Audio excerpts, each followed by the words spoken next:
So this is the Pencil Plus. This needs some back foot heaviness, but it also likes a little bit of that front foot drive. Pencil Plus likes more of that drivey, like lay out a hard carve, but pick up speed. Don't take it too across the groomer and just kind of, whoom, you know, really get things going. It's a very light, it is light. It's light for a 64, but it didn't feel too like overly chattery because Korua boards are already pretty damp.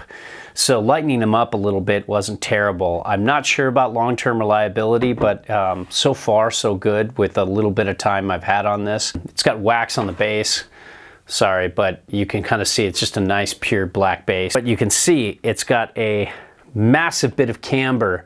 They call this float camber because the camber ends well before the nose, so you get some early rise, and then you have this long nose. It doesn't kink up too hard, and a really small tail, and lots of taper. I think it's like 31 millimeters, and that's considerable for a board like this.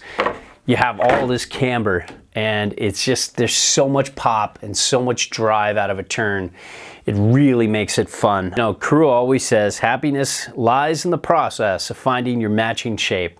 In this process, there's no right or wrong, nor a goal, since every character has different forms, and every form has different characters. May you never find your perfect shape. I say this in almost every Korua review. I love that. I love this camber, and it definitely has a different feel to it compared to many surfy shapes I've ridden that can be great for some and might be bad for others, might be good for others. It all depends, or might be in between. I personally think I liked the puzzle a little better, but once I got to know this board and how to turn it, it really started to shine for me, and I do love this light poppy feel and this all black look. I love the simplicity of Korua boards. So this, I believe, is the reference stance, but I'm not sure.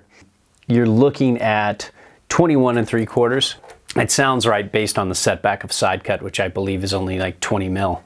So it's not, you know, that much. But here's why we do these table reviews, to see the camber profile, but also to see what the setback on board is versus the setback on side cut, because so many people know, almost nobody mentions that, but it's such a massive difference. Sometimes you can have a centered stance and 7 back on board, a centered stance and even more. And sometimes you can have 1.5 inches back on side cut and nothing. So we're looking at 27 1/4 all the way back. And by the way, being the stance width all the way back is 21 3/4 too. And then you're looking at 13 1/4. That's 14 inches back on board. That is massively back. That's a lot of directional float. You combine the taper, the early rise, the big nose versus the tail. You really have like pop and drive on groomers, but really good directional float in powder. So it could almost be your dedicated powder board, but then you would just really be cheating yourself out on what it can do on groomers. And this base, oh, it's so nice. It's waxed right now, so it might look a little weird, but it is really fast, requires a lot more wax, a lot more diligent waxing than maybe, let's say, your average base, because it's a nice base, but it's a fast base, it's a fast board, and it's very easy to repair. Just, isn't this nice? Just all black, all black.